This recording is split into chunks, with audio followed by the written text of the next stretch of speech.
네, 다시 돌아왔습니다. 조정훈의 2판4판 시작하겠습니다. 오마이뉴스 조정훈 기자와 함께하는 조정훈의 2판4판, 정치 이슈와 지역 정치의 뒷이야기를 나누어 보는 시간입니다. 오늘은 윤석열 정부가 내놓은 안이죠. 강제동원 배상 방안 제3자 변제안에 대한 이야기를 주제로 선정했습니다.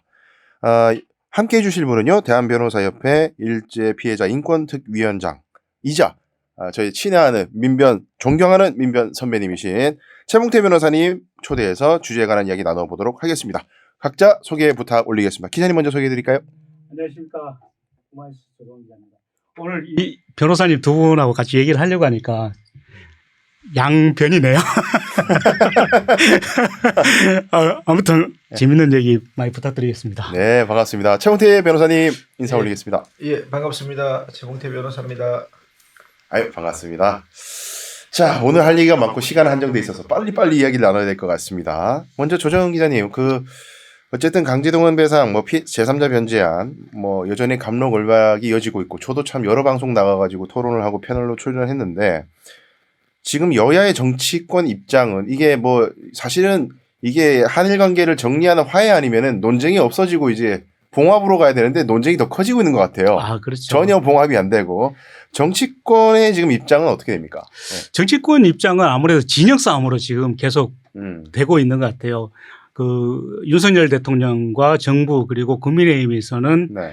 아주 어쨌든 미래 한일 관계를 위해서는 적절한 이제 변상안이다 이렇게 얘기를 하고 있고. 국의 결단이다. 그렇죠. 네. 네. 그렇지만 이제 야당이라든지 또 시민사회단체에서는 지금 반대하고 있죠.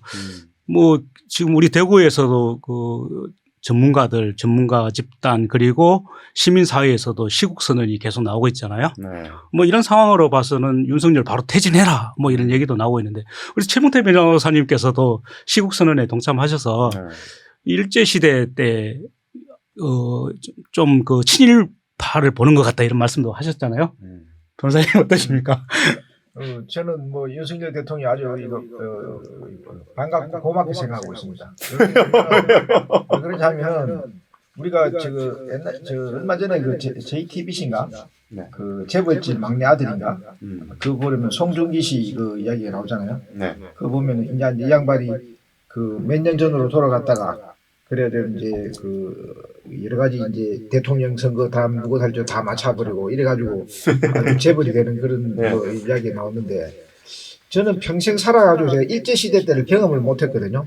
근데 이런 윤석열 대통령이 지금 이게 하는 방식이 이게 뭐냐면은 제3자 변제안이라고 하는 건 뭐냐면은 한국 국내 기업 띵을 뜯어가지고 지금 전범 기업 도와줘가지고 앞으로 전쟁 잘해라 격려해 주는 거 아닙니까? 그렇죠. 그럼 이게 언제 얘기했냐면 이게 1943년도에 이게 지금 이 조선 총독부가 했는 방식 아닙니까? 그래서 이게 지금 이 윤석열 이 대통령 덕택에 내가 일제 시대 때도 한번 또 간접 체험을 하는구나 이런 생각이 들어서 이 부잣집 부잣집입니까? 재벌집 막내 아들처럼 1943년으로 돌아갔으니까 이래 하면은요. 이게 45년도 8월 15일 해방이 되잖아요. 네. 윤석열 정권 끝나는 게 얼마 안 남았다 하는 게 이제 실감이 나지 않습니까? 이게 1년 반만 견디면은 이게 우리가 해방이 되는 건 우리 자신감을 가지고 재밌게 해야 됩니다. 그래서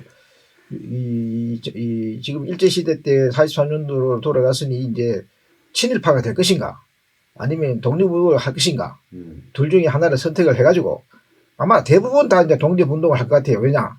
이게 한 1년 반만 견디면은 해방이 되니까. 네. 그래서 이제 대구 시민들이 이제 독립운동을 본격적으로 한번 해볼 때가 되었다. 이런 생각입니다.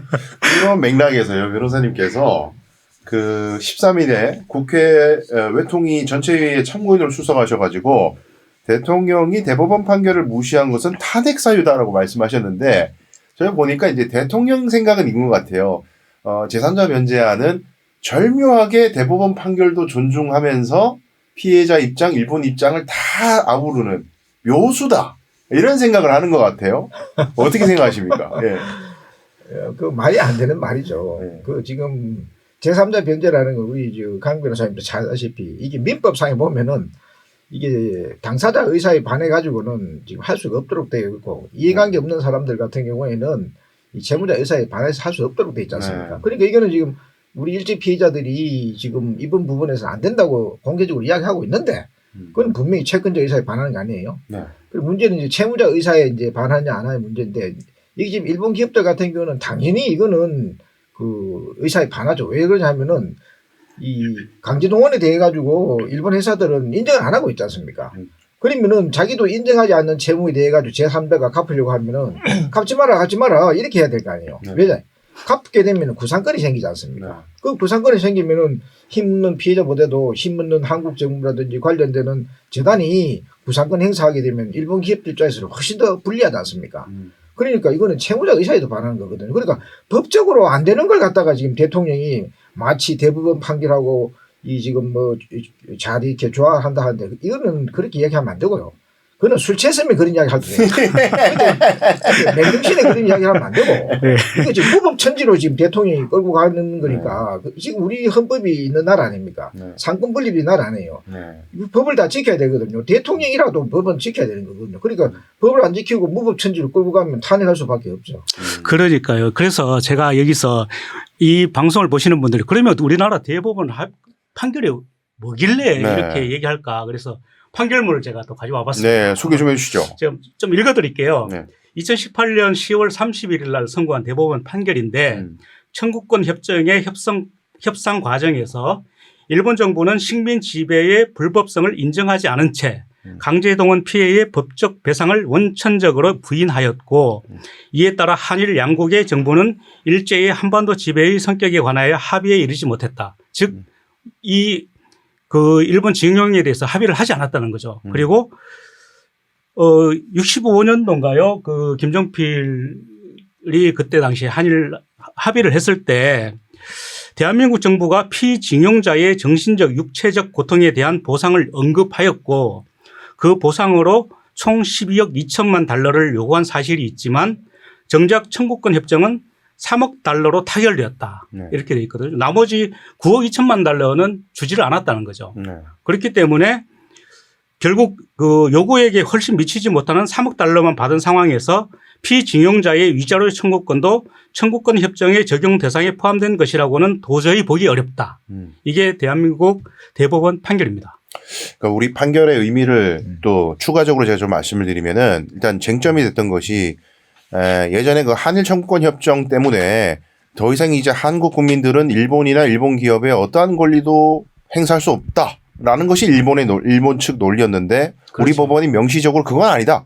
청구권 협정 대통령끼리 뭐 쏙닥쏙닥한 거 가지고 개인의 권리를 소멸시킬 수 없다라는 걸 명시적으로 밝혔었고 그다음에 일본 법원이 한번 이제 이런 강제징용 피해자에 대한 손해배상을 기각한 적이 있어서 그 판결에 구속되는 거 아니냐. 왜 일본 법원이 안 받아준 걸 한국 법원이 받아주느냐. 이 쟁점도 우리 법원이 아주 속 시원한 얘기를 했어요. 그러니까 일본의 판결은 식민지 지배가 정당함을 전제로 한 판결이기 때문에 우리 법원이 승인할 수 없는 판결이다. 아주 뭐 시원하게 얘기를 했는데 우리 대통령께서 또 이걸 또 시원하게. 그래서 대통령이 과연 우리 대법원 판결문을 한번 읽어보기나 했는지 참 어처구니가 없죠. 그래서 혹자는 이런 얘기도 하더라고요. 대통령 얼굴에서 그 문동은 엄마가 겹쳐 보인다. 문동은 혹시 변호사님 아세요? 그 뭐 더 그롤이 나오는 그렇죠. 그 아마 드라마 다 보셨잖아요. 그 문동은 그 동원이가 학교 폭력을 당했는데 엄마가 돈 받고 부적응이라고 써주고 그랬죠. 결국 딸이 그렇게 학대를 당하는데도 외면하고 결국은 자기가 좋아하는 남자와 돈을 받고 야반도주했던 그 문동은 엄마가 윤석열 대통령의 얼굴에 겹쳐 보인다. 그러니까 저는요 사실 그 제일 좀 답답한 게 한일 관계가 회복이 되고 아까 잠깐만 언급드렸습니다만은 이게 분쟁이 해결이 되려면 우리 국민들이 이제 다시는 강제징용 문제를 다시 일본에 거론하지 않을 정도로 사과도 명백하게 받고 이제 더 이상 과거 일을 이야기하지 말고 우리 미래를 향해서 좋은 이웃이 되자라고 하려면 분쟁이 마무리가 돼야 되는데 지금 우리 피해자들이 동의하지 않는 이상 제3자 변제 효력이 없잖아요. 그러면 뭐 예를 들어서 재단에서 피해자들한테 돈을 계좌이체를 하더라도 변제의 효력이 없어요. 그럼 여전히 미쓰비시 중공업에다 청구를 할 수 있고 강제집행 신청도 할 수 있고 심지어 지금 추징금 소송도 제기를 한 상황인데 그럼 여기서 우리 대통령께서 나서가지고 나의 기시다 총리하고 얘기 다 끝났으니까 판사 이거 받아주지 마 이렇게 변론할 수 있는 것도 아니잖아요 지금. 아니 그래서 기시다 총리하고 오므라이스 먹으면서 네. 술을 얼마나 많이 마셨는지 네. 기시다 총리가 놀랐잖아요. 한국 대통령이 술을 이렇게 많이 마실 줄 몰랐다. 술 마시고 뒤통수 맞은 거 아닙니까? 예. 되겠습니까, 변호사님? 그래서 이거 법을 하는 입장에서는 이게 아주 간단한 거거든요. 왜 그러냐면은 우리나라는 상금이 분립되어 있어요. 그러니까 조약이라든지 협정의 그 해석과 관련된 최종적인 권한은 이게 이제 사법부가 가지는 것이거든요. 그래서 이게 지금 한일 청구권 협정인가까지 이야기가 나오는 것 같은데 그것을 갖고 있는 법적 의미에 대해 가지고는 정확하게 알라 그러면 우리나라 대법원 판결이 뭔가를 보면 되는 거고요. 그럼 이제 문제는 이제 일본인데 일본도 이제 이 사법부의 그 판단을 보면 되거든요. 근데 이제 이게 일본 최고재판소가 이제 한국의 대법원인데 둘 다 공이 이 한일 청구권 협정에도 불구하고 개인 청구권은 살아 있다는 거예요. 살아 있으니까 일본 최고재판소는 자발적으로 구제하라는 것이고 자발적으로 구제를 안 하니 한국 대법원에서는 이제 강제하는 판결밖에 차이가 없기 때문에 양국 사법부의 그 법적 판단은 뭐냐면 개인청이 살아있다. 개인청이 살아있다는 거는 그거는 판사들이 당연히 재판해보면 아는 거거든요. 이 중대한 인권 침해를 당했고 그 피해가 아직도 구제가 안 되고 있구나. 그럼 개인청구에 살아있는 것이거든요. 단지 일본은 자발적으로 하는 거고 한국은 강제한 그 차이밖에 없는데 지금 문제는 뭐냐면 일본 정부가 이게 지금 부당하게 이 개입을 해가지고 이게 지금 방해를 하고 있는 거 아니에요. 왜냐하면 2012년도 5월달에 한국 대법원 판결 나왔을 때 일본에서 아무 말이 없었거든요. 그리고 또 그때 일본 기업들 같은 경우는 한국에서 확정 판결 났으면 그거 따라야지 어떻게 하느냐 이렇게 이야기가 다 됐거든요. 그러면은 2018년도 이게 확정 판결이 났으면 그에 따라서 일본 기업들이 이제 자발적으로 이제 주주총회에서 이야기한 것처럼 굳이 하면 되는 거예요.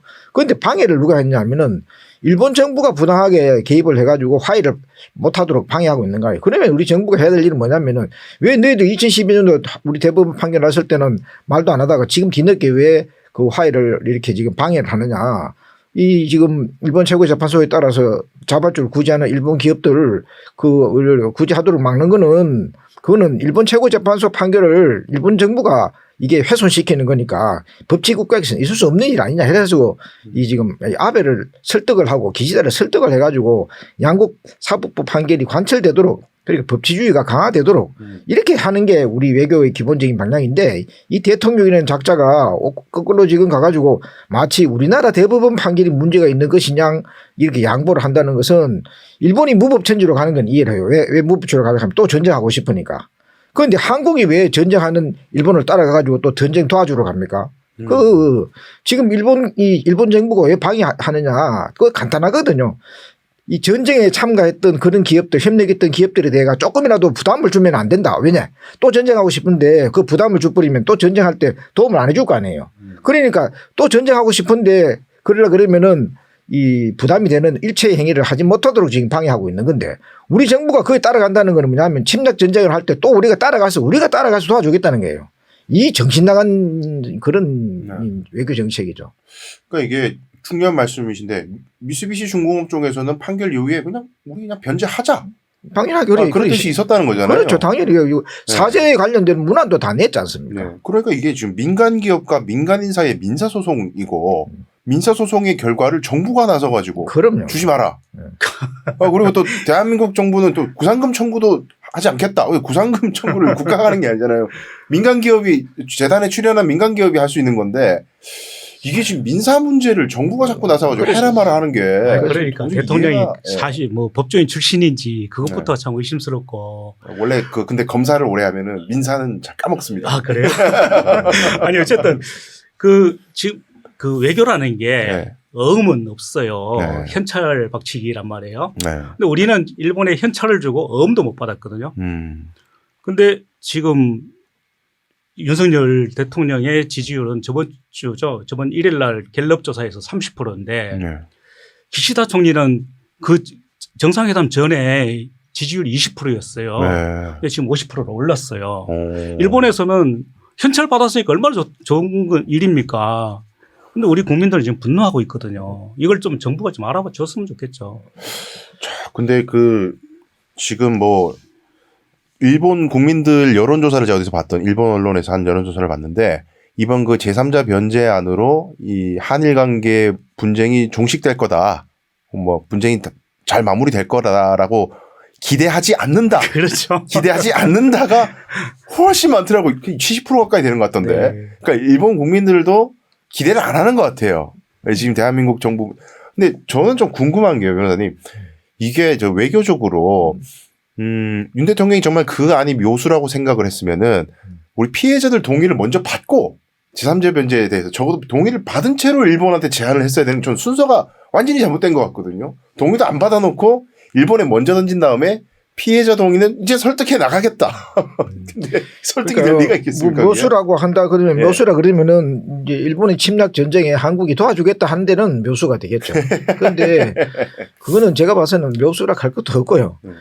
이게 지금 그 묘수든 뭐든지 간에 법적으로 되는 소리를 해야 될 거 아니에요. 네. 그 법적으로 안 되는 걸 가지고 와가지고 이게 묘수를 하면 어거지를 부리면 안 되는 거거든요. 네. 우리 법상으로 보면 안 되도록 돼 있는데 무슨 묘수가. 묘수라고 하는 거는 되는 걸 가지고 뭐 이야기를 해야지 그렇죠. 묘수지. 그리고 또 이게 지금 일본의 국민들이 50% 이렇게 지금 이 해법에 대해 찬성한다. 그건 제가 여론조사 방식이 잘못됐기 때문에 그런 거예요. 왜 그러냐면은 당신들 이런 해법을 통해 가지고 또 일본이 전쟁해 가지고 원자폭탄 만드는데 찬성 안 해봤냐. 그래 50% 찬성한다는 이야기 아니에요. 그 정신 나간 일본 사람들이거든요. 네. 지금 일본 언론들 같은 경우는 옛날에 우리나라를 침략할 때 그 나팔수가 됐던 그런 언론들 아닙니까? 그러니까 대륙 낭인들을 했거든요. 일본 언론들은 대륙 낭인으로서 침략 전쟁을 할 때 적극적으로 협력을 했고 그 이후에 한 번도 반성을 하지 않는 그런 침략 전쟁의 어떤 하수인들입니다. 그런 하수인들이 여론조사를 하는 걸 갖다가 우리가 지금 뭐 이렇게 정상적인 여론조사라고 보면 안 되는 것이거든요. 그게 지금 여론조사 방식에 따라서 제가 봐서는 그 50%라 하는 것은 제가 봐서는 그렇게 신빙성이 있는 것이 아니고 또 문제는 지금 한국에서 이게 지금 30%나 이게 지지한다 한 저는 이게 또 지금 정신 나간 사람들이에요. 아니 한국에서 이 30% 지지하는 건 일본이 침략 전쟁하는데 우리가 똘마니 돼 가지고 가는데 거기 30% 찬성한다는 거 아니에요. 그래 제가 봐서는 이 여론조사를 하려 그러면 팩트를 가지고 예를 들면은 지금 이 제3자 해법이라고 하는 것은 우리 법적으로는 우리 민법상으로도 안 되고 또 우리 대부분 판례하고도 어긋납니다. 아울러 일본의 최고재판소 판결하고도 맞지 않습니다. 여기에 대해서 찬성하십니까? 이러면은 양국 최고법원의 판결하고도 안 맞고 법상으로도 안 가능한데 그 누가 그 10%라도 찬성하겠어요. 그러니까 이거는 여론조사 방식에 따라서 한국에서 이거는 정신 나간 사람 한 5% 정도는 뭐 그 지지할까. 정상적인 사람 95%는 이게 찬성할 수가 없는 안입니다. 그 지역 여론을 봤더니 제가 좀 재밌는 게 뭐냐면은 제가 오는 길에도 봤어요. 요새 이제 현수막 정치 많이 하잖아요, 요즘에. 그렇죠. 야, 어디더라 무슨 애국 당도 하도 많으니까 요즘에 어느 당에서 윤석열 대통령이 한미일 동맹을 완성했다. 대환영 이렇게 프레임을 그쪽으로 짜는 것 같더라고요. 이번 안이 한미일 동맹의 그 새로운 시대로 가는 뭐 하여튼 뭐 대단한 어떤 전환점이다. 뭐 그렇게 말씀을 그쪽으로 자꾸 생각하는 것 같아요. 그러니까 이게 뭐 한미 동맹은 지금 우리가 전쟁을 겪었기 때문에 그 뭐에 대해 가지고 좀 긍정적으로 평가하는 사람을 뭐 그 있을 수도 있겠죠. 그렇지만은 일본하고 군사 동맹 하겠다는데 찬성하는 사람들은 내가 봐서는 한국 사람 아닙니다. 그거는 뭐 지금 일본하고 지금 우리가 독도 관련되어 가지고도 지금 분쟁이 되어 있어서 언제 우리를 다시 침략할지 모르는데 침략하는 나라하고 우리가 군사 동맹을 맺겠다. 그거는 제가 봐서는 정상적인 사람이 아니겠죠. 한미일 군사 동맹이라 하는 것은 우리나라를 망하고로 하는 그런 그 동맹이기 때문에 그런 동맹이 맺어지면 안 되죠. 네. 근데 방금 저 변호사님께서 일본 언론에 대해서 좀 말씀하셨는데 사실 일본 언론은 일본 정치권에서 언론을 굉장히 이용을 잘 하고 있거든요. 네. 그래서 지금 저번에 그 한일 정상회담 이후에 지금 일본 그 정부에서는 한 개씩 흘리고 있어요. 독도 문제에 대해서 이야기했다. 네. 후쿠시마 원전수 뭐 흘려보내기로 했다. 후쿠시마 수산물 한국에서 뭐 수입하기로 이야기됐다. 뭐 이런 얘기가 계속 나온단 말이에요. 근데 우리 정부에서는 그런 얘기가 하나도 안 나와요. 그렇죠. 그리고 며칠 전에 그런 일이 있었거든요. 일본 교도통신에서 그 후쿠시마 원전수 그 방출하는 거에 대해서 윤석열 대통령의 동의를 얻었다. 뭐 이런 얘기가 나왔어요. 그러니까 우리 정부에서 후쿠시마 수산물 절대 수입 안 한다. 네. 이런 얘기를 했어요. 그렇죠. 이게 뭔가 질문과 답이 다르잖아요. 그렇죠. 원전수 얘기를 했는데 수산물 얘기가 나온 거죠. 음. 우리나라에서는 우리 언론들이 청와대에서 대통령실에 질문을 하면은 답변을 안 해줘요. 그리고 일본에서 일본 정치권에서는 자기들 이익에 맞는 말만 하나씩 흘린단 말이에요. 네. 그 흘린 걸 보도하면 우리가 그걸 가지고 청와대 용산 대통령실 알아봐야 되잖아요. 우리는 그런 적 없다. 모른다. 이게 누구 말이 맞는지 우리가 그럼 대한민국 언론에서 대통령실을 믿어야 되는지 네. 이것도 참 의문이죠. 한일 관계를 지금 제가 한 30년 해온 입장에서 보게 되면 한일 관계는 양국 정치인에 맡겨서는 안 돼요. 네. 절대로 정치인들은 맡겨서는 안 되고요. 또 양국 언론에 맡겨서도 안 돼요. 지금 일본 언론들을 하는 거는 아까 전에도 이야기한 것처럼 대륙 낭인들이거든요. 네. 이게 지금 아시아 대륙을 침략할 때 그 선봉에서 가지고 지금 온갖 오보와 그 팩트하고 다른 보도를 하고 그다음에 이 군사적으로 이렇게 지금 동원하기 위해 가지고 이용을 했던 그런 것도 반성 안 하고 있거든요. 그러니까 지금 일본 언론들이 이렇게 이런 장난을 치는 거예요. 지금 뭐 양국 정상이 이제 회담을 하지 않습니까? 그러면 팩트를 보도할 생각을 하지 않고 지금 어떻게 하면 군사적으로 공격을 할 것인가. 그래서 그 해가지고 지금 해지도 않은 말을 갖다 한 것처럼 보도를 해가지고 한국 그 분열을 시켜버리고 이게 이 일본 언론들의 아주 고질적인 그런 그 수법입니다. 그러니까 이걸 그 잘 이해를 못하게 되면은 일본 언론들은 팩트를 보도했으리라 생각을 할 수도 있는데 제가 봐서는 일본 언론들 중에 한 거의 뭐 이 한일 관계는 거의 70~80%는 가짜 뉴스다 이렇게 보시면 될 거예요. 네. 그리고 또 한국 언론들은 문제는 뭐냐면은 일본 언론이 그 짜놓은 그 프레임워크에 끌려 들어가 가지고 헤어나지는 못하고 있어요. 한국 언론들이. 네. 그게 지금 양국 언론이 그 한일 화해를 이끌지 못하고 있는 결정적인 그런 원인이다 이렇게 봐도 될 겁니다. 그게 사실은 우리 정부에서 제대로 정보를 제공을 안 하는 거죠. 일본에서는 어쨌든 자기들이 정치적으로 이용해 먹기 위해서 언론을 이용을 하는데 우리 정부에서는 제대로 된 정보를 제공을 안 하니까 일본 언론을 받아서 쓸 수밖에 없거든요. 받아서 쓰면서 물어보면은 그럼 거기에 대해서 제대로 또 답변을 해주면 괜찮은데 답변을 안 해줘요. 그러니까 참 우리 정부가 도대체 어떤 뭐 하는 정부인지 국민을 위한 정부인지 뭐 친일파 정부인지 모르겠어요. 그러니까 회담 내용에 대해서 공개를 안 한다는 거잖아요. 무슨 일이 있었는지. 그러니까 아까 네. 그런 얘기를 했잖아요. 오므라이스에 술만 이빨 먹고 와서 네. 기억이 안 나는 것 같다. 근데 진짜 술만 마신 거 아니에요? 말을 안 해서 별 말이 없어서 오히려 못 받지 않나 그런 생각도 드는데. 네. 뭐 기시다 총리가 깜놀했다 뭐 이런 네. 얘기까지 나오니까. 근데 어쨌든 지금 그런 표현을 썼습니다. 정부와 이제 대통령실에서 물컵의 반을 이제 우리가 채워줬으니까 이제는 일본이 물컵의 반을 이제 마저 채울 걸 기대한다고 그랬는데 제가 보기에는 지금 뭐 일본 교과서에서 또 다시 이제 참 우리로서는 받아들이기 어려운 주장들이 또 교과서에 또 실리고 정부 검정을 통과하고 이런 일이 뭐 물론 이건 오래전부터 해오던 일입니다만은 물컵의 반을 채우기는커녕 그 물컵을 뒤집어 엎을 사람들 같거든요. 일본 정부는. 그래서 기대할 수가 있을까요, 이런 걸? 네. 지금 윤석열 대통령이 일본 가기 전에 제가 쪽집게 과외를 했지 않습니까? 네. 가서 뭘 해야 되냐 내가 지금 과외를 국회에서도 했고 네. 지금 또 인터뷰를 통해서 했는데 그 내용은 뭐냐면 예를 들어 가지고 이 양반이 지금 검사 아니에요. 검사 네. 출신 아니에요.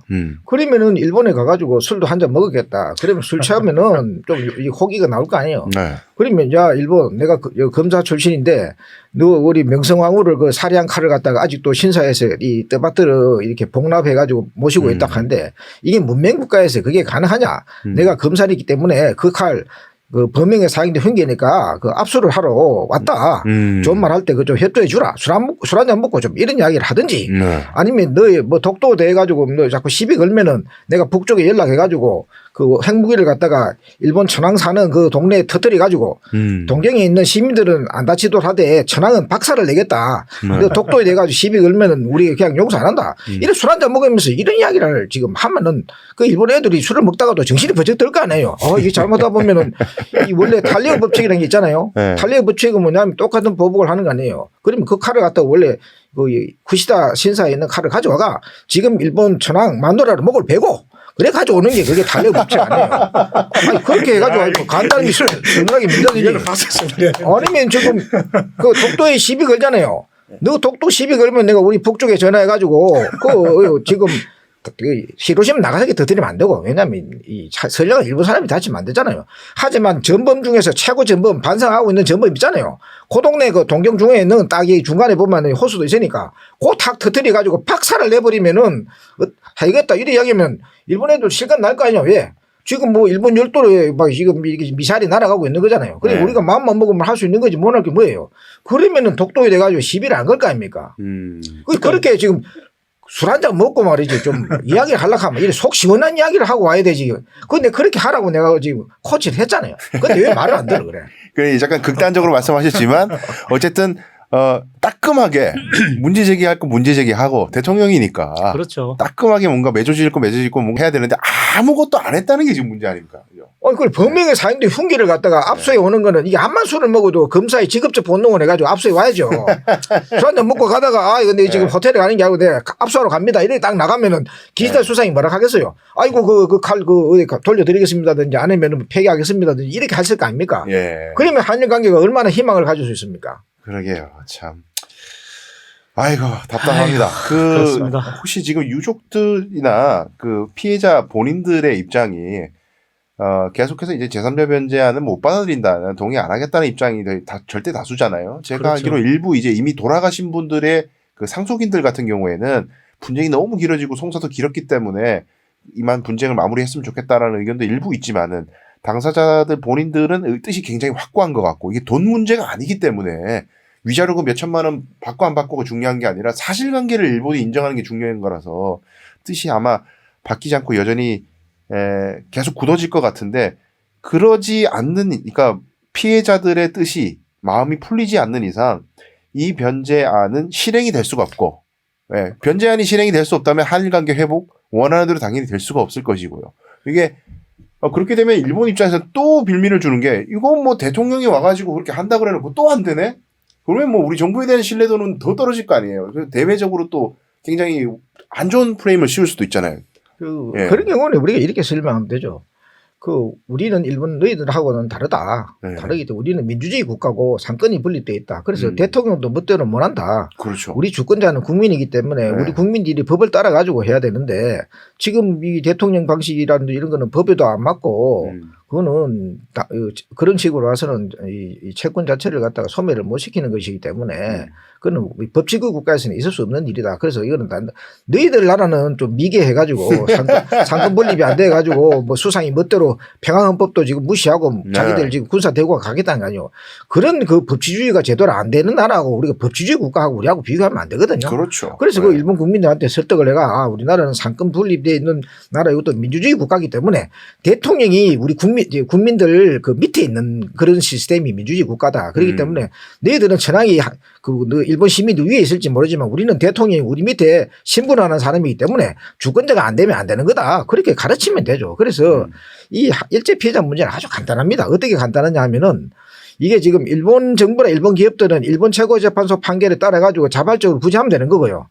한국 경부라든지 한국 대법원 판결에 따라 가지고 보상 못 받아온 책임, 배상 65년 당시에 배상 못 받아왔잖아요. 네. 못 받아온 책임이 돼 가지고 지는 식으로 해서 지원을 하든지 보상을 하면 되는 것이고 일본 정부나 기업은 배상을 안 했기 때문에 배상을 지금이라도 하면 돼요. 그래서 이게 제대로 안 되는 근본적인 원인은 뭐냐면은 한국과 일본이 민주주의가 아주 지금 레벨이 낮다. 그리고 법치주의가 너무나 약하다. 그래서 민주주의나 법치주의가 약하기 때문에 발생하는 문제이기 때문에 일제 피해자 문제를 해결하게 되면은 일본의 민주주의를 도와주는 것이고 일본의 법치주의를 우리가 도와준다. 그래서 우리가 도와주는 마음으로 너그럽게 잘 대처를 하는 게 좋을 겁니다. 그러니까 수십 년 동안 바뀌지 않고 있는 일본 자민당 정권이 정권 교체가 돼야 이 문제가 풀리지 않을까 이런 생각도 좀 해봅니다. 사실 정권 교체가 된다고 풀리지는 않을 것 같아요. 아, 그럴까요? 일본의 그 국민성이라든지 민족성을 봤을 때는 일단 우리 변호사님 말씀대로 일본은 민주주의 교육이 먼저가 아닌가 생각을 합니다. 지금 그 일본 초등학교 교과서가 며칠 전에 검정이 통과됐잖아요. 이 교과서의 강제징용을 조선인의 참가라고 했다고 합니다. 너무나도 참 분노스러운 일입니다. 강제적인 게 아니라는 얘기를 계속 하는 거잖아요. 그렇죠. 그래서 그 사람들이 이게 지금 자원회가 했다는데 자원했다 그러면 그래 너희들 그렇게 가르칠래? 그러면 우리 지금 근로정신대라고 있어. 어떤 거는 뭐냐면은 우리 초등학교 6학년 졸업도 못한 애들을 갖다 여자 애들을 상대로 해가지고 일본에 가게 되면은 중학교 갈 수가 있다 이렇게 해서 그 기망을 해가지고 자원하도록 해서 데리고 간 거거든요. 네. 그러면 그 너희들이 말하는 그 자원이라든지 지원이라는 거는 이런 거다. 그래 너희들 지금 초등학생들이지 너희들 그러면 5학년도 6학년 때쯤 돼가지고 군수 다른 나라에 가가지고 군수 공장에 가서 이 지금 이 군수품을 갖다가 만드는데 그 페인트 칠을 하고 그 항공기를 만드는데 그런데 가는데 자원해서 가니?